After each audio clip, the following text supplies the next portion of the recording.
Capítulo 32.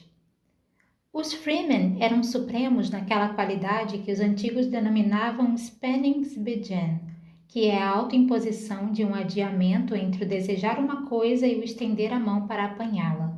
Excerto de A Sabedoria de Muad'Dib, da princesa Irulan.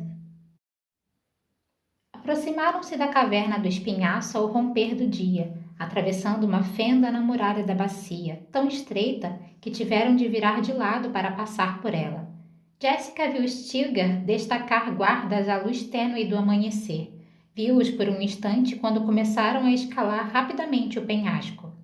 Paul vinha caminhando com a cabeça voltada para cima, vendo a trama do planeta cortada em seção transversal onde a fenda estreita se abria para o céu azul acidentado. Chani puxou-o pelo manto para apressá-lo e disse: "Rápido, já é dia." "Os homens que subiram, aonde estão indo?" Paul sussurrou. "É a primeira ronda," ela disse. "Apresse-se." Guardas do lado de fora, Paul pensou. Inteligente, mas teria sido mais inteligente ainda se nos aproximássemos do lugar em bandos distintos. Menos chances de perder a tropa inteira. Deteve-se naquele pensamento, percebendo que era o raciocínio de um guerrilheiro, e lembrou-se do receio de seu pai, de que os Atreides se tornassem uma casa guerrilheira. "Mais rápido!" Chani sussurrou. Paul acelerou os passos, ouvindo o roçar dos mantos atrás dele, e pensou nas palavras da Sira, tiradas da minúscula Bíblia C.O. de Yue. O paraíso à direita, o inferno à esquerda e o anjo da morte atrás de mim. Repetiu a citação em sua mente. Contornaram uma curva onde a passagem se alargava. Stilgar pôs-se de lado, incentivando-os com gestos a entrar num buraco baixo que se abria perpendicularmente. "Rápido!" ele silvou. "Seremos coelhos engaiolados se uma patrulha nos pegar aqui." Paul inclinou-se para passar pela abertura, seguiu Chani e entrou numa caverna iluminada por uma tênue luz cinzenta que vinha de algum ponto mais adiante. "Pode ficar ereto," ela disse. Ele endireitou as costas e examinou o lugar. Uma área ampla e profunda, com teto abobadado que se colocava fora do alcance da mão de um homem. A tropa se espalhou pelas sombras. Paul viu sua mãe surgir de um lado, viu-a examinar os companheiros, e notou como ela não se misturava aos Freemen, mesmo que suas vestes fossem idênticas. A maneira como ela se movia, tamanha sensação de poder e graça. "Procure um lugar para descansar e fique fora do caminho, menino homem," disse Chani. "Aqui tem comida." Enfiou na mão dele 2 porções embrulhadas em folhas. Fediam a especiaria.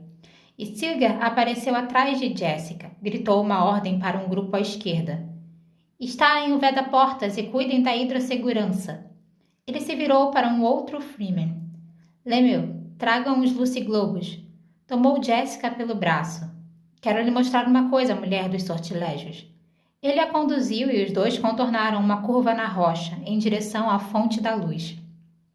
Jessica viu-se olhando lá para fora, por sobre o rebordo amplo de outra abertura da caverna.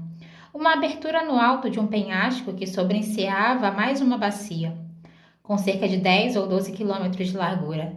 A bacia era protegida por paredões de rocha elevados. Moitas esparsas de vegetação distribuíam-se pelo perímetro. Enquanto ela olhava para a bacia acinzentada pelo amanhecer, o sol ergueu-se sobre o escarpamento distante, iluminando uma paisagem marrom claro, feito de pedras e areia, e ela reparou como o sol de Arrakis parecia saltar sobre o horizonte. "É porque queremos contê-lo," ela pensou. "A noite é mais segura que o dia." Foi acometida então pela saudade de um arco-íris, naquele lugar que nunca veria a chuva. "Tenho de reprimir essas saudades," ela pensou. "São uma fraqueza. Não posso mais me dar ao luxo de ter fraquezas." Stilgar segurou o braço dela e apontou o outro lado da bacia. "Ali. Ali você verá drusos de verdade." Ela olhou para onde ele apontava. Viu movimento, pessoas no chão da bacia debandando à luz do dia para o interior das sombras do outro penhasco. Apesar da distância, os movimentos eram claros no ar límpido. Ela tirou o binóculo de sob a túnica, focalizou as lentes de óleo naquelas pessoas ao longe. Os lenços voejavam como um bando de borboletas multicoloridas. Ali é minha casa, disse Stilgar. Chegaremos lá hoje à noite. Ele olhou para o outro lado da bacia, puxando o bigode. Meu povo ficou fora até tarde trabalhando. Quer dizer que não há patrulhas por perto. Mandarei um sinal para eles mais tarde e eles cuidarão dos preparativos para nos receber. Seu povo demonstra ter boa disciplina, Jessica disse. Ela baixou o binóculo, viu que Stilgar olhava para eles. O povo obedece à lei da preservação da tribo, ele disse. É assim que escolhemos os líderes entre nós. O líder é o mais forte, aquele que traz água e segurança. Ele ergueu o olhar e voltou sua atenção para o rosto dela. Ela devolveu o olhar. Reparou nos olhos sem branco, nas pálpebras manchadas, a barba e o bigode contornados pelo pó, a linha do tubo coletor que descia das narinas e entrava no traje estilador. Comprometi sua liderança ao derrotar você, Stilgar? Ela perguntou. Você não me desafiou? Ele disse. É importante que o líder mantenha o respeito de sua tropa, ela disse. Sou páreo para todos aqueles piolhos de areia, sem exceção, disse Stilgar. Ao me derrotar, você derrotou todos nós. Agora a esperança deles é aprender com você, a doutrina dos sortilégios, e alguns estão curiosos para ver se você pretende me desafiar. Ela ponderou as implicações. Derrotando você em combate formal? Ele fez que sim.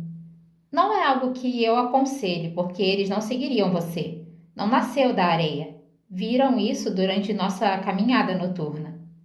Pessoas práticas, ela disse. Verdade. Ele olhou para a bacia. Sabemos do que precisamos, mas não são muitos que pensam como essa profundidade agora, tão perto de casa. Estivemos fora há tempo demais, cuidando de entregar nossa cota de especiaria aos livre-cambistas para a maldita guilda. Que seus rostos fiquem negros para sempre. Jessica se deteve no ato de dar as costas para ele. Voltou a olhar para o rosto do homem. A guilda? O que a guilda tem a ver com sua especiaria? É a ordem de Lia, disse Stilgar. Sabemos a razão, mas isso nos deixa um travo amargo na boca. Subornamos a guilda com um montante monstruoso em especiaria para manter nossos céus livres de satélites e para que ninguém possa espionar o que estamos fazendo com a face de Arrakis. Ela mediu suas palavras, lembrando que Paul havia dito que aquele tinha de ser o motivo para os céus de Arrakis estivessem livres de satélites. E o que é que vocês estão fazendo com a face de Arrakis que não pode ser visto? Nós a estamos mudando, devagar, mas com segurança, para torná-la adequada à vida humana. Nossa geração não verá isso, nem nossos filhos, nem os filhos de nossos filhos, mas os netos deles. Mas virá. Olhou para fora, por sobre a bacia, com olhos velados. Água, céu aberto, plantas verdes e altas e pessoas andando livremente por aí, sem os trajes estiladores. Então esse é o sonho do tal Liet Kynes, ela pensou, e disse.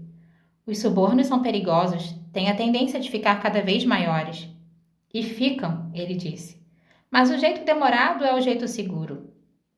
Jessica virou-se, olhou para fora por sobre a bacia, tentando enxergá-la da maneira que Stilgar havia em sua imaginação. Ela via apenas a mancha clara e cor de mostarda das pedras distantes e um movimento indistinto e repentino no céu, acima dos penhascos. Ah, disse Stilgar. Ela pensou a princípio que fosse um veículo de patrulha. Depois percebeu que se tratava de uma miragem. Outra paisagem flutuando sobre a areia do deserto e um tremular distante de vegetação, e a meia distância um verme comprido que deslizava pela superfície, levando no dorso o que pareciam ser mantos Fremen esvoaçantes. A miragem desapareceu. Seria melhor viajar montados, disse Stilgar. Mas não podemos permitir a entrada de um criador nesta bacia. Por isso teremos de caminhar outra vez esta noite. Criador. A palavra que usam para se referir a um verme, ela pensou. Ela avaliou a importância das palavras dele, a declaração de que não podiam permitir um verme naquela bacia. Sabia o que tinha visto na miragem, Fremen montados no dorso de um verme gigante. Foi preciso um autocontrole intenso para não deixar transparecer o impacto daquelas implicações em sua pessoa. Temos de voltar para junto dos outros, disse Stilgar, para que minha gente não comece a desconfiar que estou flertando com você. Alguns já invejam o fato de minhas mãos terem provado seus encantos quando nos engalfinhamos ontem à noite na bacia Tuono. Agora basta, Jessica disse ríspida. Não se ofenda, disse Stigger, e sua voz saiu mansa. Não tomamos as mulheres contra a vontade delas, e, no seu caso, ele deu de ombros. Essa convenção sequer é necessária. Não se esqueça de que fui a mulher de um duque, ela disse, mas sua voz estava mais calma. Como quiser, ele disse. Já é hora de vedar esta abertura, de permitir o relaxamento da disciplina do traje estilador. Minha gente precisa descansar com conforto hoje. Suas famílias não vão deixá-los descansar muito amanhã. O silêncio se interpôs entre eles. Jessica olhou diretamente para a luz do sol. Tinha ouvido exatamente o que pensara ter ouvido na voz de Stigger. A oferta muda demais do que sua proteção. Será que ele precisa de uma esposa? Ela percebeu que poderia desempenhar aquele papel ao lado dele. Seria uma maneira de encerrar os conflitos pela liderança tribal, a mulher devidamente aliada ao homem. Mas e o que seria de Paul? Quem saberia dizer quais regras de paternidade prevaleciam ali? E o que seria da filha ainda por nascer que ela trazia em seu ventre havia poucas semanas? O que seria da filha de um duque morto? Permitiu-se confrontar inteiramente o significado daquela outra criança que crescia dentro de si, enxergar os próprios motivos ao permitir a concepção. Sabia o que era, tinha sucumbido àquele impulso secreto, compartilhado por todas as criaturas que se viam diante da morte, o impulso de buscar a imortalidade na prole. Deixaram-se dominar pelo impulso de fertilidade da espécie. Jessica olhou para Stigger, viu que ele a estudava à espera de alguma coisa. Uma filha nascida aqui, de uma mulher casada com um homem como este, qual seria a sina dessa filha? Ela se perguntou. Ele tentaria limitar os princípios que uma Bene Gesserit é obrigada a seguir? Stilgar limpou a garganta e revelou naquele momento que compreendia algumas das perguntas que passavam pela mente de Jessica. O importante para um líder é aquilo que faz dele um líder. São as necessidades de seu povo. Se você me ensinar seus poderes, virá o dia em que um de nós terá de desafiar o outro. Eu preferiria uma alternativa. E existem outras alternativas? Ela perguntou. A Sayedina, ele disse. Nossa reverenda madre é idosa. Eles têm uma reverenda madre. Antes que ela pudesse sondá-lo a esse respeito, ele disse. Não estou necessariamente me oferecendo como consorte. Não é nada pessoal, pois você é bela e desejável. Mas se você se tornar uma de minhas mulheres, isso talvez leve alguns de meus rapazes a acreditar que estou preocupado demais com os prazeres da carne e de menos com as necessidades da tribo. Neste exato momento, eles nos ouvem e observam. Um homem que pondera suas decisões, que pensa nas consequências, ela pensou. Há entre meus rapazes aqueles que chegaram à idade da inquietação, ele disse. É preciso acalmá-los nesse período. Não posso lhe dar grandes motivos para me desafiar, porque aí eu teria de aleijar e matar alguns deles. Quando se pode evitá-la, essa não é a maneira adequada de um líder proceder. Veja bem, o líder é o que distingue a turba de um povo. Ele mantém o nível de indivíduos. Quando são muito poucos os indivíduos, o povo volta a ser uma turba. As palavras dele, a profundidade perceptiva por trás delas, o fato de ele ter falado tanto para ela quanto para aqueles que o escutavam em segredo, obrigou-a a reavaliá-lo. Ele tem estatura, ela pensou. Onde teria aprendido esse equilíbrio interior? A lei que determina a nossa maneira de escolher um líder é só uma lei, disse Stilgar. Mas não quer dizer que a justiça seja sempre aquilo de que um povo precisa. O que realmente precisamos agora é de tempo para crescer e prosperar, espalhar nossa força por mais terras. Qual é a ascendência dele? Ela se perguntou. De onde vem essa civilidade? Ela disse. Stiggar, eu subestimei você. Eu bem que desconfiava, ele disse. Nós dois, aparentemente, subestimamos um ao outro, ela disse. Gostaria de pôr um fim nisso, ele disse. Gostaria de ter sua amizade e confiança. Gostaria que tivéssemos um pelo outro aquele respeito que cresce no íntimo, sem a necessidade física e vil do sexo. Entendo, ela disse. Confia em mim? Posso ouvir sua sinceridade. Entre nós, ele disse. As Sayedina, quando não são líderes formais, detêm uma posição de honra especial. Elas ensinam. Mantém a força de Deus aqui dentro. Ele tocou o próprio peito. Agora tenho de sondar esse mistério da Reverenda Madre, ela pensou, e disse: Você mencionou sua Reverenda Madre e ouvi falar de lendas e profecias. Dizem que uma Bene Gesserit e seu filho detêm a chave de nosso futuro, ele disse. Vocês acreditam que seja eu? Ela observou o rosto dele, pensando: o junco novo morre tão fácil. Os inícios são momentos tão perigosos. Não sabemos, ele disse. Ela concordou com a cabeça, pensando: ele é um homem honrado. Quer que eu lhe dê um sinal, mas não fará pender a balança do destino contando-me qual seria esse sinal. Jessica virou a cabeça, olhou para a bacia lá embaixo, para as sombras douradas, as sombras purpúreas, as vibrações do ar empoeirado que passavam pelo rebordo da caverna onde os dois se encontravam. Súbito, sua mente foi tomada por uma prudência felina.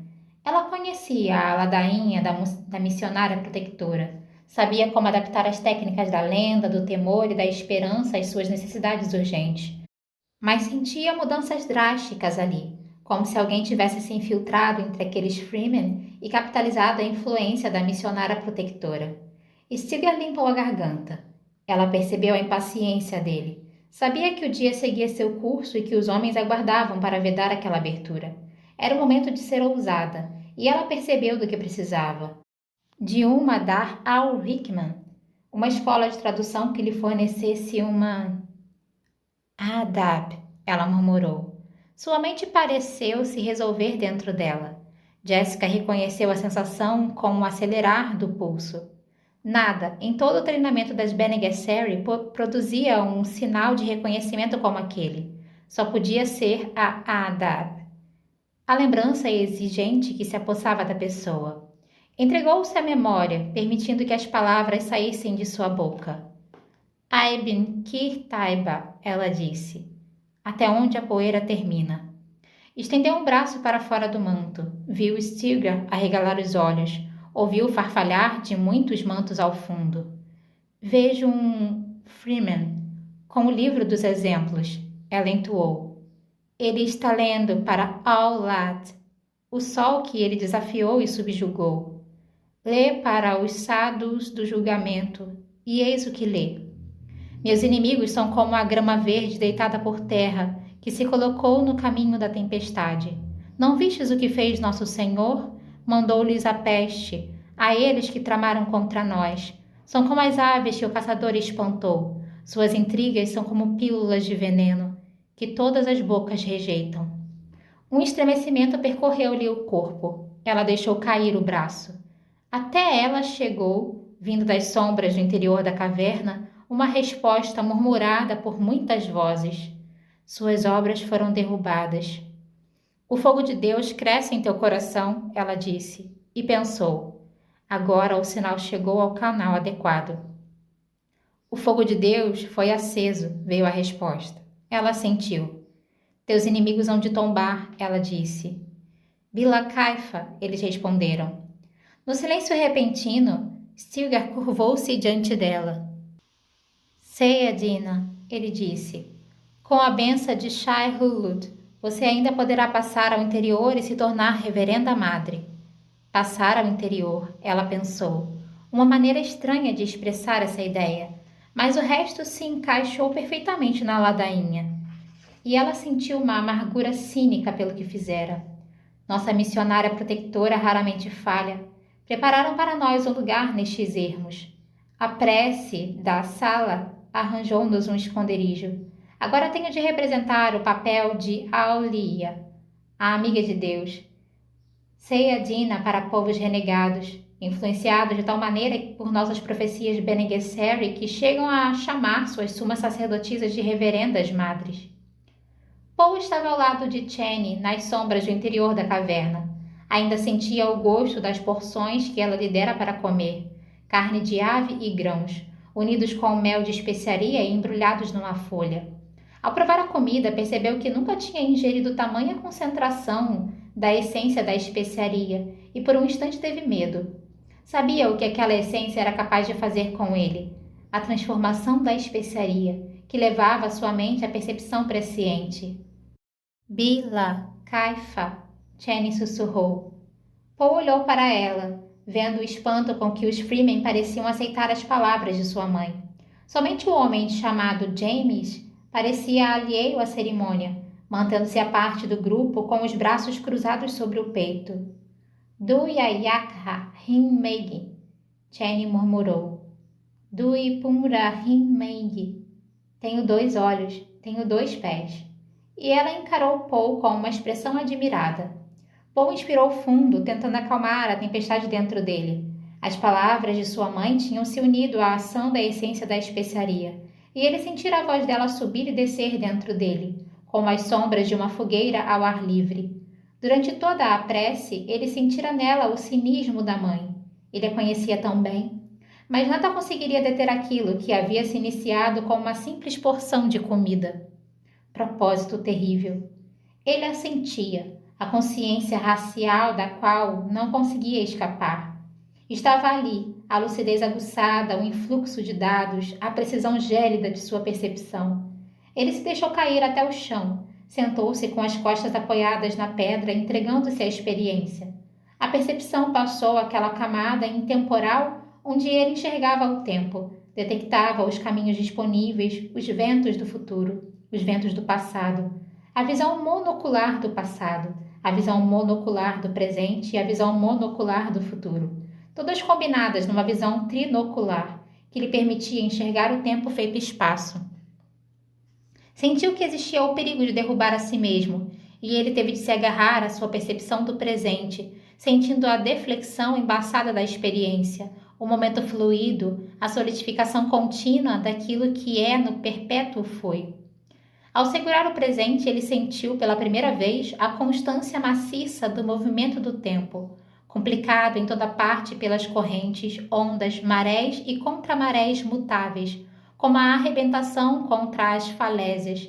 Isso o levou a uma nova compreensão de sua presciência, e ele viu a fonte do tempo cego, a fonte do erro, com uma sensação imediata de medo. A presciência, ele percebeu, era uma iluminação que incorporava os limites daquilo que revelava, ao mesmo tempo uma fonte de precisão e de erro significativo. Uma espécie de incerteza heisenbergiana interveio. O gasto de energia que revelava o que ele via também mudava o que era visto. E o que ele viu foi um nexo temporal naquela caverna, uma efervescência de possibilidades concentradas ali, onde a ação mais insignificante, um piscar de olhos, uma palavra imprudente, um grão de areia mal colocado, movia uma alavanca gigantesca por todo o universo conhecido. Viu a violência e seu resultado. Sujeitou a tantas variáveis que o menor movimento dele criava vastas mudanças no padrão. A visão o fez desejar a imobilidade, mas aquilo também era uma ação que tinha suas consequências. As incontáveis consequências, linhas que se desdobravam em leque, partindo daquela caverna e, na maioria dessas consequências linhas, ele via seu próprio cadáver, com o sangue a escorrer da ferida escancarada de uma facada. Capítulo 33. Meu pai, o imperador Padishah, tinha 72 anos, embora não aparentasse ter mais de 35, no ano em que arranjou a morte do Duque Leiro e devolveu Arrakis aos Harkonnen. Ele raramente aparecia em público vestindo outra coisa que não o uniforme dos Sardaukar e o capacete negro de Burseg, que trazia sobre o penacho o leão dourado imperial. O uniforme era um lembrete ostensivo de onde residia seu poder, mas ele nem sempre era tão espalhafatoso. Quando queria, era capaz de irradiar charme e sinceridade. Mas tenho me perguntado muitas vezes, nesses últimos tempos, se algo nele era o que parecia ser. Hoje, creio que ele era um homem em luta constante para escapar das grades de uma gaiola invisível. Lembrem-se de que era um imperador, patriarca de uma dinastia que remontava ao passado mais obscuro. Mas nós lhe negamos um filho legítimo. Não foi a derrota mais terrível que um soberano já sofreu? Minha mãe obedecia às suas superioras da Irmandade, as mesmas a quem Lady Jessica desobedeceu. Qual delas era mais forte? A história já respondeu. Na casa de meu pai, da princesa Irulan. Jessica acordou na escuridão da caverna e percebeu a agitação dos Fremen ao seu redor. Sentiu o odor acre dos trajes chiladores. Sua noção de tempo informou-lhe que logo anoiteceria lá fora, mas a caverna continuava às escuras, protegida do deserto pelas coberturas plásticas que aprisionavam a umidade de seus corpos ali dentro. Percebeu que tinha se entregado ao sono absolutamente relaxante do enorme cansaço. Isso sugeria que tipo de avaliação inconsciente ela fazia de sua própria segurança na tropa de Stilgar. Ela se virou na rede que tinham feito de seu manto. Baixou os pés até o chão de pedra e calçou as botinas. Tenho de me lembrar de deixá-las frouxas para ajudar o bombeamento do traje estilador, ela pensou. São tantas coisas para lembrar. Ela ainda sentia o gosto da refeição da manhã, a porção de carne de ave e grãos embrulhados numa folha com mel de especiaria. E ocorreu-lhe que o uso do tempo era invertido ali. A noite era ativo e o dia era a hora de descansar. A noite esconde, a noite é mais segura. Desenganchou o manto que lhe servia de rede dos pinos da alcova de pedra. Atrapalhou-se com o tecido no escuro até encontrar a parte de cima e enfiá-lo pela cabeça. Como fazer para enviar uma mensagem para as Bene Gesserit? Ela se perguntou. Era preciso contar a elas sobre os 2 deserdados asilados em Arrakis. Luciglobos se acenderam mais além, caverna adentro. Ela viu algumas pessoas se movimentando por lá, Poe entre elas, já vestido e com o capuz atirado para trás, revelando o perfil aquilino dos Atreides. Ele tinha agido de maneira tão estranha antes de se recolherem, ela pensou. Reservado. Era como se tivesse voltado dos mortos, ainda não totalmente ciente de seu retorno, com os olhos semicerrados e vidrados devido ao olhar interior. Aquilo a fazia pensar no alerta que lhe dera sobre a dieta impregnada de especiaria, viciante. Haverá efeitos colaterais? Ela se perguntou. Ele disse que tinha algo a ver com sua faculdade presciente, mas ele anda estranhamente calado sobre as coisas que vê. Stilgar saiu das sombras à direita dela e foi até o grupo sob os luciglobos. Ela reparou em como ele cofiava a barba e em seu olhar atento e de felino que espreitava a caça. Um medo súbito percorreu Jessica quando seus sentidos despertaram e captaram as tensões visíveis nas pessoas reunidas em volta de Poe, os movimentos rígidos, as posturas cerimoniosas. Eles têm minha proteção, trovejou Stilgar. Jessica reconheceu o homem que Stilgar confrontava, James.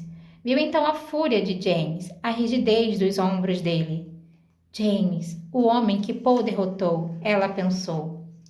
Conhece a lei, Stilgar, disse James. E quem a conhece melhor? Perguntou Stilgar. E ela ouviu o tom conciliador na voz dele, a tentativa de dar um jeito em alguma coisa. Escolho o combate, grunhiu James. Jessica atravessou a caverna correndo, agarrou o braço de Stilgar. O que foi? Ela perguntou.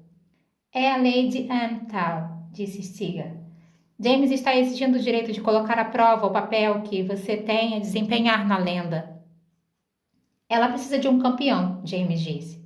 Se o campeão vencer, será tudo verdade. Mas dizem, ele passou os olhos pela multidão, que ela não precisará de nenhum campeão Freeman, o que só pode significar que trará seu próprio campeão. Ele está falando de travar combate singular com Poe, Jessica pensou. Ela soltou o braço de Stilgar e deu meio passo à frente. Nunca precisei de outro campeão além de mim mesma, ela disse. O significado é bem simples. Não nos ensine nossos costumes, James a cortou. Não sem antes apresentar outras provas, além daquelas que já vi. Stilgar poderia ter lhe dito exatamente o que falar na manhã de ontem. Poderia ter enchido sua mente com mimos que você repetiu para nós feito papagaio, esperando nos conquistar com falsos pretextos. Sou páreo para ele, Jessica pensou, mas isso poderia contradizer a maneira como interpretam a lenda. E, mais uma vez, ela se admirou com a maneira como a obra da missionária protectora tinha sido deturpada naquele planeta. Stilgar olhou para Jessica e falou em voz baixa, mas calculada para chegar às margens da multidão. James costuma guardar ressentimento, Sayedina. Seu filho o derrotou e... Foi um acidente, James brandou. Usaram bruxaria na bacia Tuon e provarei isso agora. E eu também já o derrotei, continuou Stilgar. Com esse desafio, Tahadi, ele quer se desforrar de mim também. James é violento demais para dar um bom líder. Demasiada gafa, a distração. Entrega sua boca às leis e seu coração ao Sarfa, o afastamento. Não, ele nunca daria um bom líder. Eu o preservei tanto tempo porque ele tem serventia em combate, mas quando se deixa tomar por essa raiva mordaz, ele é um perigo para a sua própria sociedade. Stilgar! Trovejou James. E Jessica viu o que Stilgar estava fazendo, tentando enfurecer James para afastar o desafio de Paul. Stilgar encarou James e, mais uma vez, Jessica ouviu o tom apaziguador na voz retumbante. James, ele é só um menino. Ele... Você o designou como homem, disse James. A mãe dele diz que ele passou pelo Gondjabar. Ele tem a pele firme e água de sobra. Quem carregou a mochila deles diz que há litrofões de água dentro dela. Litrofões! E nós aqui, sorvendo nossas bolsas coletoras ao primeiro sinal de umidade. Stilgar olhou para Jessica. É verdade? Há água em sua mochila? Sim. Litrofões de água? 2 litrofões. O que pretendiam fazer com tanta riqueza? Riqueza? Ela pensou. Chacoalhou a cabeça, sentindo a frialdade na voz dele. Onde nascia, a água caía do céu e corria sobre a terra em rios largos, ela disse. Havia oceanos de água tão vastos que não era possível ver o outro lado. Não fui treinada em sua hidrodisciplina. Nunca tive de pensar na água dessa maneira. Um suspiro entrecortado se elevou das pessoas ao redor. Água que caía do céu e corria sobre a terra. Você sabia que há entre nós quem perdeu o conteúdo de suas bolsas coletoras por acidente e que estará em sérios apuros antes de chegarmos a Taber esta noite? Como poderia saber? Jessica sacudiu a cabeça. Se estão necessitados, deles a água de nossa mochila. Era isso que pretendia fazer com essa riqueza? Eu pretendia salvar vidas, ela disse. Então aceitamos sua bênção, Sayedina. Você não irá nos comprar com água, resmungou James. Nem você, Stilgar. Irá desviar minha raiva. Já vi que está tentando me fazer desafiá-lo, antes que eu possa provar o que digo. Stilgar encarou James. Está determinado a impor essa luta a uma criança, James? A voz dele saiu grave, venenosa. Ela precisa de um campeão, mesmo tendo minha proteção. Invoco a Lady Amtal, disse James. É meu direito. Stilgar assentiu. Então, se o menino não o fatiar, você responderá à minha faca em seguida. E desta vez não vou conter minha arma, como fiz antes. Não pode fazer isso, Jessica disse. Paul é só... Não interfira, Sayedina, disse Stilgar. Ah, sei que é páreo para mim e, portanto, é páreo para qualquer um de nós, mas não conseguirá derrotar todos nós juntos. Assim tem de ser. É a Lady Amtal. Jessica se calou, encarando-o à luz verde dos luciglobos, vendo a rigidez demoníaca que se apossara da expressão dele. Desviou sua atenção para James, viu o ar meditabundo daquele rosto e pensou. Eu devia ter visto isso antes. Ele remói pensamentos, é do tipo calado que guarda ressentimentos. Eu devia ter me preparado. Se ferir meu filho, ela disse, terá de se ver comigo. Eu o desafio agora, vou fazer picadinho de... Mãe, Paul deu um passo à frente e tocou-lhe a manga. Talvez se eu explicasse a James como... Explicar? Desdenhou James. Paul se calou fitando o homem. Não tinha medo dele. James parecia desajeitado ao se mover e tinha tombado com tanta facilidade quando se confrontaram naquela noite sobre a areia. Mas Paul ainda sentia a efervescência do nexo naquela caverna. Ainda se lembrava das visões prescientes que o mostravam morto com uma facada. Tinham sido tão poucas as rotas de fuga para ele naquela visão. Stilgar disse, Sayedina, recue agora para onde... Pare de chamá-la de Sayedina, disse James. Isso ainda não foi provado. Então ela conhece a prece. E daí? Qualquer uma de nossas crianças a conhece. Ele já falou o suficiente, Jessica pensou. Tenho a chave que o decifra. Eu poderia imobilizá-lo com uma palavra. Ela hesitou. Mas não posso deter todos eles. Responderá a mim, então, Jessica disse, dando à sua voz um tom trêmulo, com um ligeiro gemido, um pouco embargado no final. James a encarou com o medo estampado no rosto. Ensinarei a você o que é a agonia, ela continuou no mesmo tom. Lembre-se disso ao lutar. A dor será tamanha que, comparada a ela, o Gondjabar irá parecer uma lembrança feliz. Você irá se contorcer com todo o seu... Ela está tentando me enfeitiçar, foi o grito sufocado de James. Levou a mão direita fechada ao ouvido. Peço que seja silenciada. Que assim seja, disse Stilgar. Ele lançou um olhar de advertência para Jessica. Se voltar a falar, Sayedina, saberemos que é sua bruxaria e você será castigada. Com a cabeça, ele fez sinal para que ela recuasse. Jessica sentiu que a puxavam, que a ajudavam a recuar, e percebeu que aquelas mãos não eram indelicadas. Viu Paul ser separado do grupo e Channy, com seu rosto de fada, cochichar no ouvido dele e acenar com a cabeça na direção de James. Formou-se um círculo dentro da tropa. Trouxeram mais luciglobos e todos eles foram regulados para a faixa do amarelo. James entrou no círculo, tirou o manto e o atirou para alguém na multidão. Ficou ali vestindo apenas o traje estilador cinzento, vago e lustroso, manchado e marcado por pregas e franzidos. Por um instante levou a boca ao ombro e bebeu a água do tubo coletor. Imediatamente empertigou-se e, desvencilhando-se do traje, entregou-o com cuidado a alguém na multidão. Esperou usando uma tanga e nos pés um tecido apertado com uma adaga Chris na mão direita. Jessica viu a menina Channy ajudar Paul. Viu-a enfiar o cabo de uma adaga Chris na mão dele. Viu quando ele sopesou a arma, testando-lhe o peso e o equilíbrio. E ocorreu a Jessica que Paul tinha sido treinado em prana e bindu, o nervo e a fibra, que tinha aprendido uma escola mortífera que seus professores foram homens como Duncan Idaho e Gurney Halleck, homens que se tornaram lendas ainda vivos. O menino conhecia as técnicas ardilosas das Bene Gesserit e parecia ágil e confiante. Mas ele só tem 15 anos, ela pensou, e não tem escudo. Preciso impedi-los, de algum jeito, deve haver uma maneira de... Ergueu os olhos e viu que Stilgar a observava. Não pode impedi-los, ele disse. Está proibida de falar.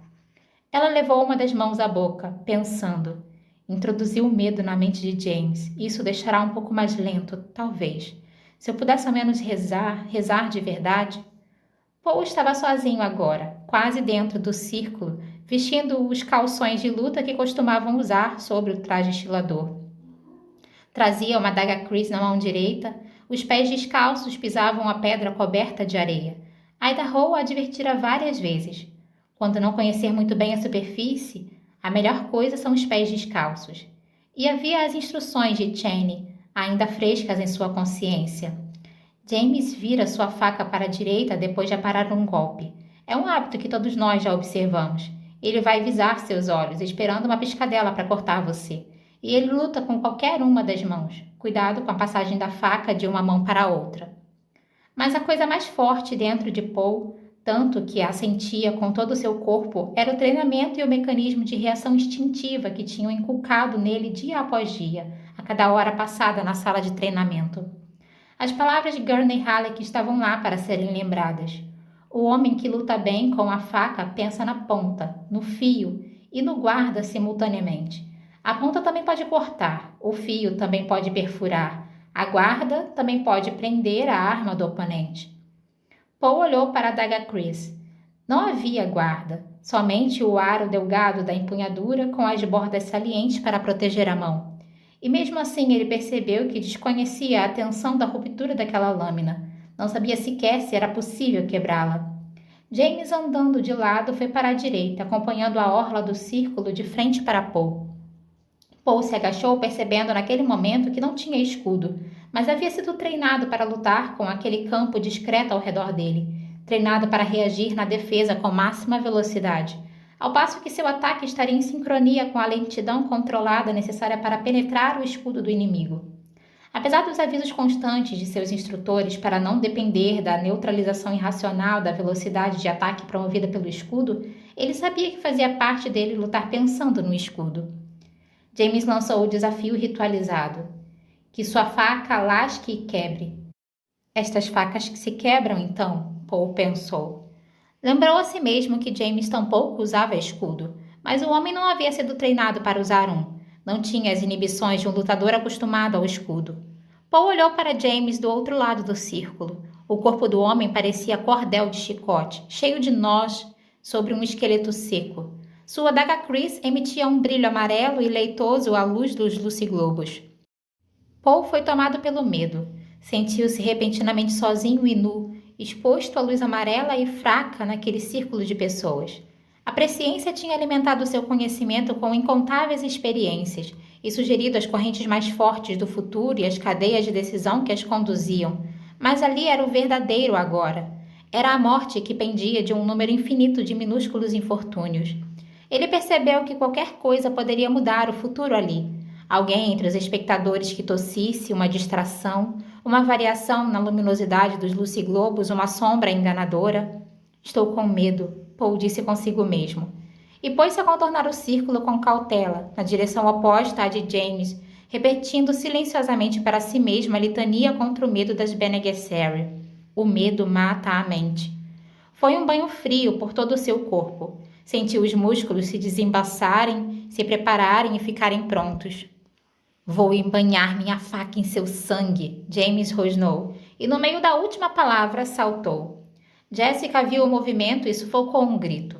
O homem atingiu apenas o ar, e Paul agora estava atrás de James, com uma oportunidade clara de atacar as costas expostas. Agora, Paul, agora! Jessica gritou em sua mente.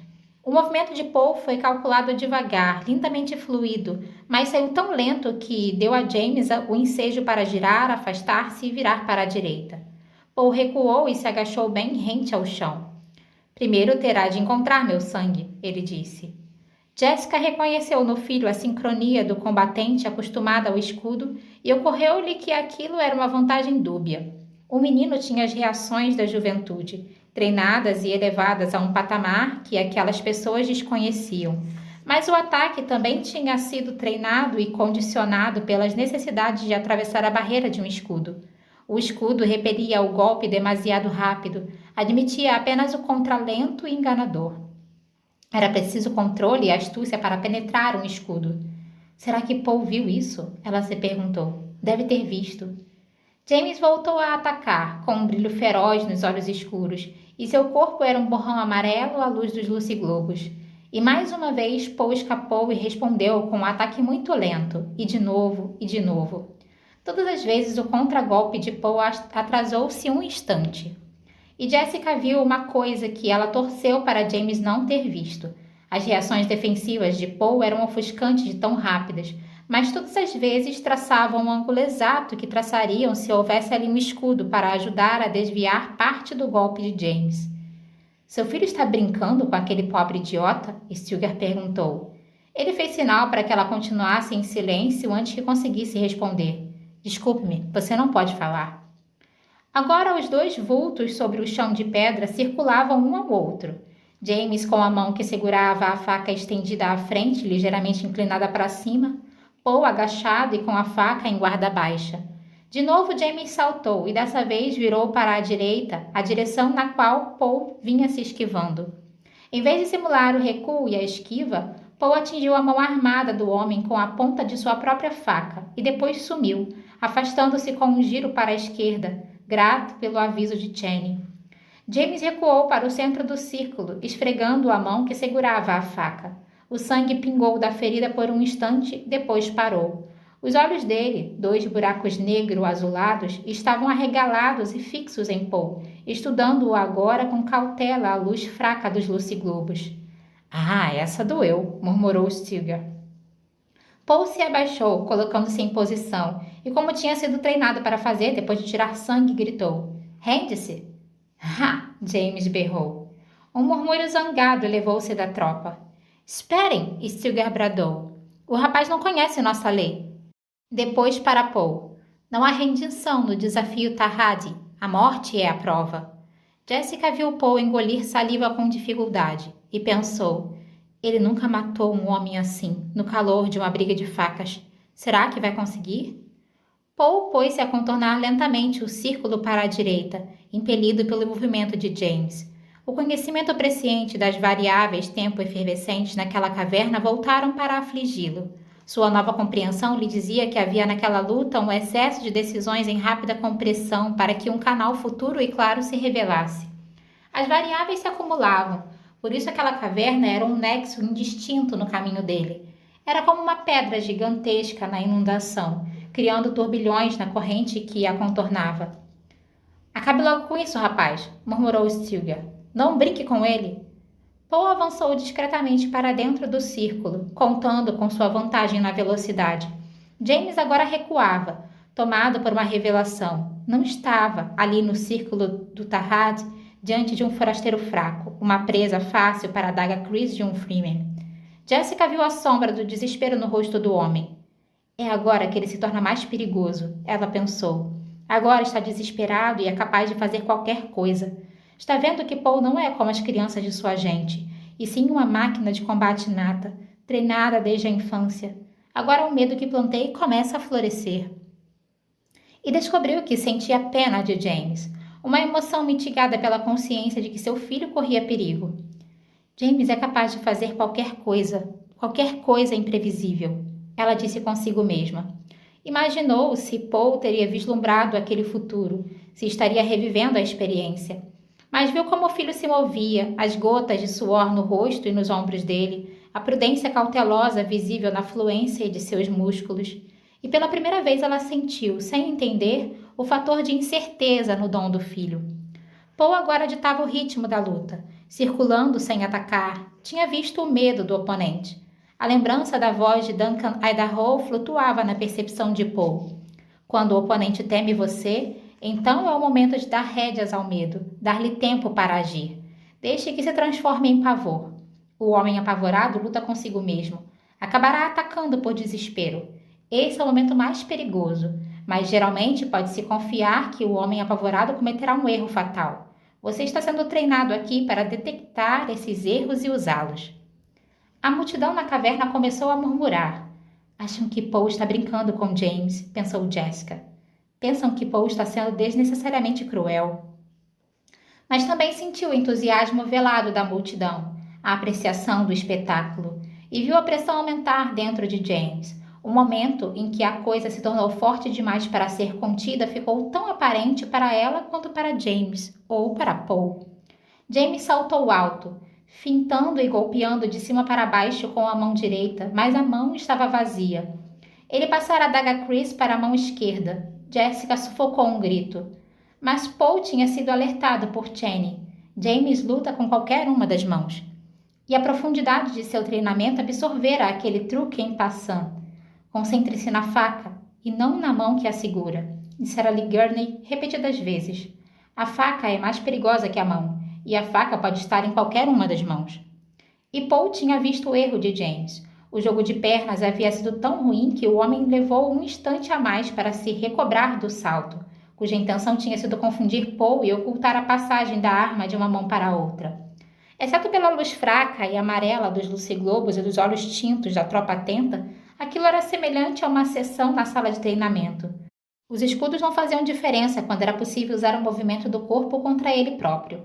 Paul passou a faca para a outra mão com um movimento rápido, deslizou para o lado e desferiu uma estocada vertical, encontrando o peito de James que descia. Depois se afastou para ver o homem desabar. James caiu feito um trapo flácido de cara no chão. Arquejou uma vez e virou o rosto para Paul, depois ficou imóvel sobre o chão de pedra. Seus olhos mortos fitavam o vazio, como contas de vidro escuro. Não há arte em matar com a ponta, Idaho tinha dito a Paul certa vez. Mas não deixe isso conter sua mão quando a oportunidade se apresentar.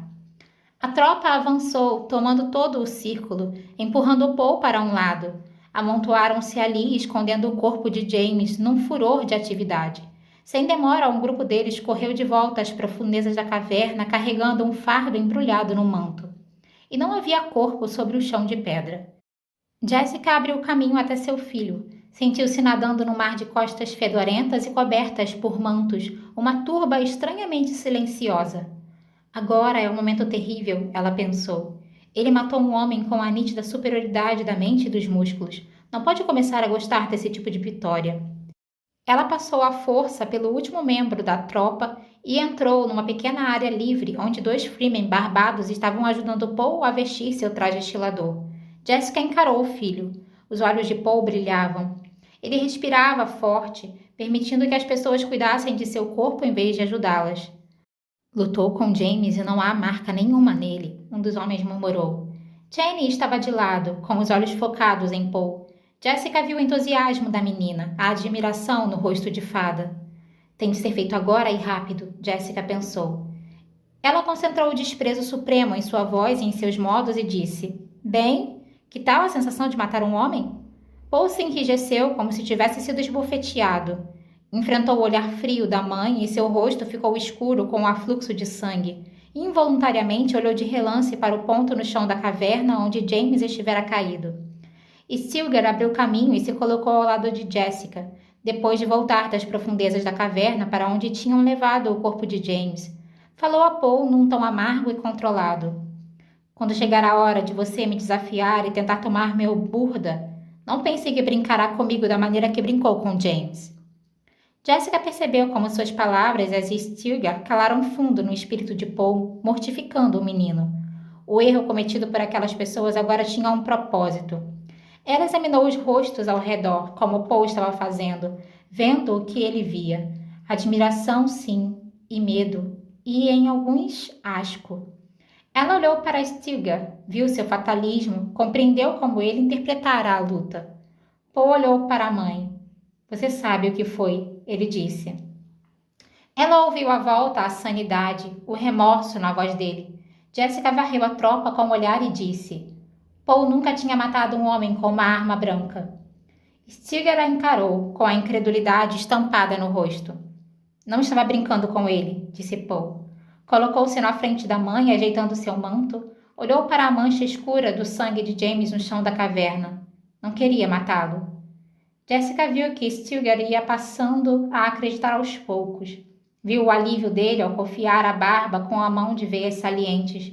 Viu os murmúrios de compreensão se espalharem pela tropa. Por isso pediu que ele se rendesse, disse Stilgar. Entendi. Nossos costumes são diferentes, mas você ainda verá que fazem sentido. Pensei ter abrigado um escorpião entre nós. Ele hesitou, então, e não irei mais chamá-lo de rapaz. Uma voz gritou no meio da tropa. Temos de dar um nome a ele, Stilgar assentiu, cofiando a barba. Vejo a força em você, como a força na base de uma coluna. Fez nova pausa e depois. Será conhecido entre nós como isso, a base da coluna. Esse é seu nome secreto, seu nome na tropa. Nós, dos Sikh-Tabi, podemos usá-lo, mas ninguém mais poderá tomar essa liberdade. Isso. Um burburinho percorreu a tropa. Boa escolha essa. Forte. Trará boa sorte. E Jessica sentiu a aceitação, sabendo que isso a incluía, assim como a seu campeão. Ela era, de fato, a Sayedina. Agora, que nome adulto você escolherá para que usemos em público? Perguntou Stilgar. Paul olhou para a mãe, depois voltou a fitar Stilgar. Pedacinhos daquele momento estavam registrados em sua memória presciente, mas as diferenças pareciam físicas, uma pressão que o obrigava a atravessar a passagem estreita do presente. Que nome se dá entre vocês ao ratinho? Ao ratinho que salta? Paul perguntou, lembrando-se do Upapula na bacia Tuono. Ilustrou o movimento com uma das mãos. Um riso soou por toda a tropa. Chamamos esse aí de Muad'Dib, disse Stilgar. Jessica ficou boquiaberta. Era o nome de que Paul havia lhe falado, dizendo que os Fremen os aceitariam e os chamariam daquela maneira. Sentiu um medo repentino de seu filho e por ele. Paul engoliu em seco. Sentiu que desempenhava um papel representado inúmeras vezes em sua mente. Contudo, havia diferenças. Via-se empoleirado num come vertiginoso, depois de passar por muita coisa e obter um repertório imenso de conhecimentos, mas tudo ao seu redor era abismo. E voltou a se lembrar da visão de legiões fanáticas que seguiam o estandarte verde e preto dos Atreides, pilhando e queimando todo o universo em nome de seu profeta Muad'Dib. Isso não pode acontecer, ele disse consigo mesmo. É o nome que deseja? Muad'Dib? Perguntou Stilgar. Sou um Atreides, Paul murmurou, e então alteou a voz. Não é certo abrir mão inteiramente do nome que meu pai me deu. Posso ser conhecido entre vocês como Paul Muad'Dib? Você é Paul Muad'Dib, disse Stilgar. E Paul pensou. Isso não estava em nenhuma de minhas visões. Fiz algo diferente.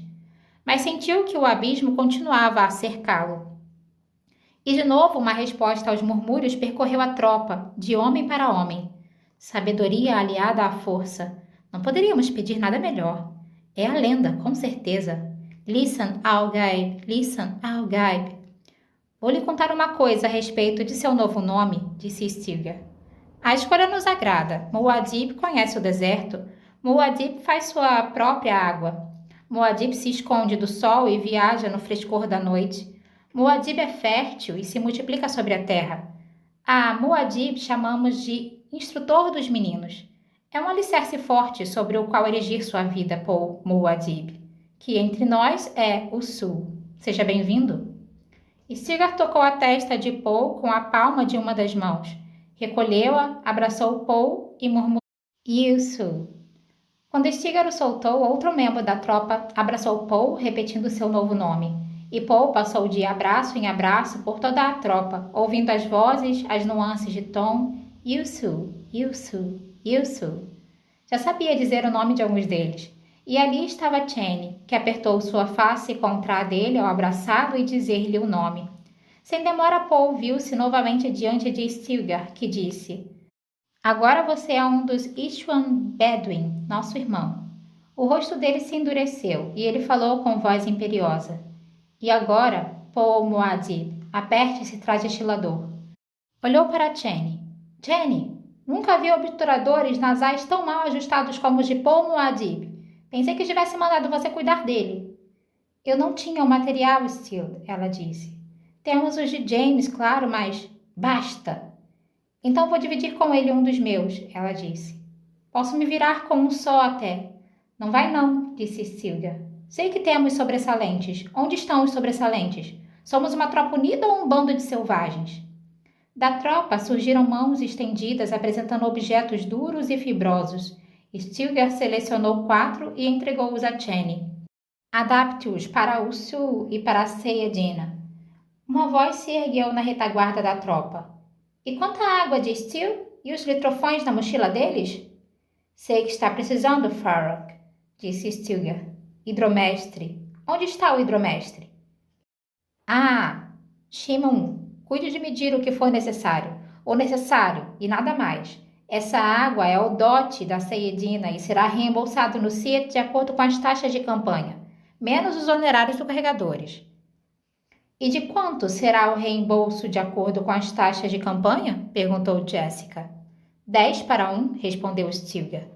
Mas é uma lei sensata, como você verá, disse Stilgar. Um farfalhar de mantos marcou o movimento na retaguarda da tropa quando os homens se viraram para pegar a água. Stilgar ergueu uma das mãos e fez-se silêncio. Quanto a James, ele disse, ordeno a cerimônia integral. James era nosso companheiro e irmão dos Ishwan Bedouin. Não nos afastaremos sem demonstrar o devido respeito a alguém que comprovou nossa boa sorte com seu desafio Tarhat. Invoco o rito, ao pôr do sol, quando a noite haverá de cobri-lo. Paul, ouvindo aquelas palavras, percebeu que havia mergulhado novamente no abismo. Tempo cego. Não havia passado que ocupasse o futuro em sua mente, exceto que ainda sentia o tremular do estandarte verde e preto dos Atreides. Em algum lugar adiante, ainda via as espadas ensanguentadas e as legiões fanáticas do Jihad. Não acontecerá, ele disse consigo mesmo. Não posso deixar acontecer.